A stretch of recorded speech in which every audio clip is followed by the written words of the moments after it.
Bonjour et bienvenue dans la Compilé News, votre récap de l'actu de la semaine en 6 minutes. Par contre, Prési, il va falloir arrêter là avec ce jeu. Je sais que c'est un challenge très drôle, mais moi, je peux pas présenter comme ça. Bon, ce que je vais faire, c'est que je sors vers la première actu et Prési, toi, tu peux éteindre la lumière derrière moi. Merci, hein. Par contre, comme d'hab, si tu pouvais t'abonner et ajouter un pouce, je trouverais ça formidable. Ça y est, j'ai décroché le ticket d'or. Bienvenue dans la chocolaterie de Willy Wonka. David, mais qu'est-ce que tu fais là? Sorry, mais je comprends rien du tout. Tu veux relever un défi? Et quel défi? Le youtubeur américain MrBeast revient avec une nouvelle idée de jeu. Il vient de recréer pour sa nouvelle vidéo la célèbre chocolaterie de Willy Wonka. Oui, celle de Charlie et la chocolaterie.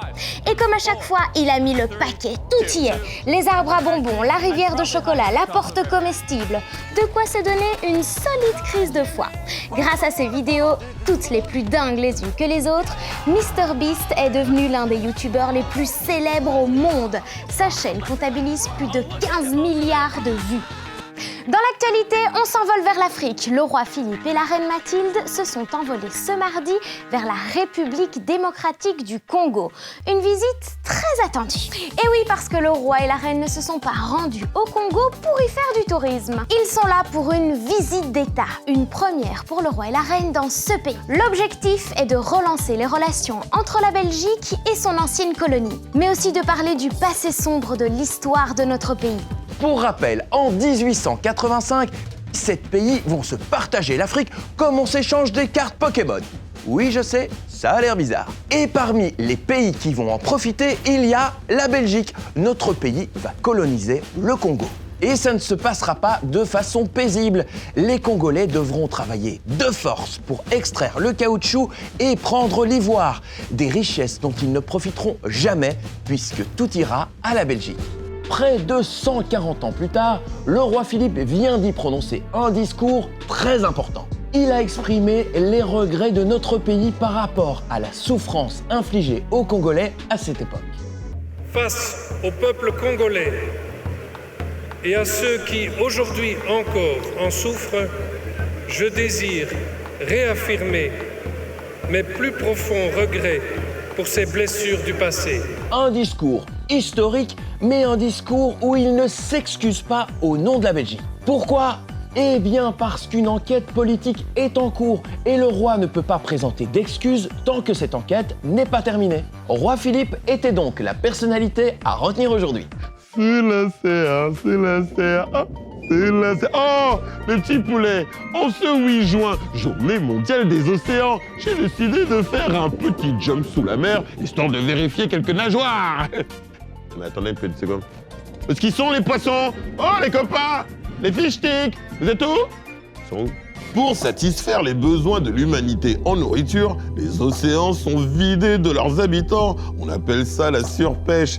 Et c'est une réelle menace pour la vie sous-marine, mon petit poulet. Chaque année, environ 90 millions de tonnes de poissons sont pêchés dans le monde. Et vu notre consommation, ça n'est pas prêt de s'arrêter. On peut pas dire qu'on s'en fiche. Ah bah ouais, mes petits fish sticks, la situation est grave et pour info, faut savoir qu'en moyenne, par personne, on mange 19 kilos par année. Soit 2 fois plus qu'il y a 50 ans, tu te rends compte?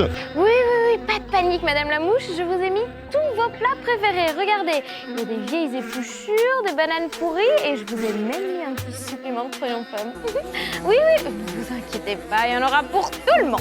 Nous sommes ici au fond du jardin de l'école d'ingénierie de l'industriel Gramme à Liège. Dans ce conteneur, 4 étudiants liégeois ont mis en place un élevage de larves de mouches. Des larves qui vont ensuite servir de nourriture. Mais rassurez-vous, ces larves ne vont pas terminer dans votre assiette. Non, Antonin vous explique comment ça marche. Le projet, c'est de récupérer des déchets, donc des pelures de bananes, des déchets de pommes, des trognons de pommes, etc., qui ont été consommés et qu'on va jeter à la poubelle. Et on va les récupérer, on va les donner à manger à des larves. Et puis on va pouvoir récupérer ces larves pour les donner à manger à des animaux, comme des porcs, des poissons ou des poulets. Et ça, c'est bon pour la planète. Car pour produire cette nourriture, il ne faut pas beaucoup d'énergie. Par contre, ces larves n'arrivent pas comme ça par enchantement.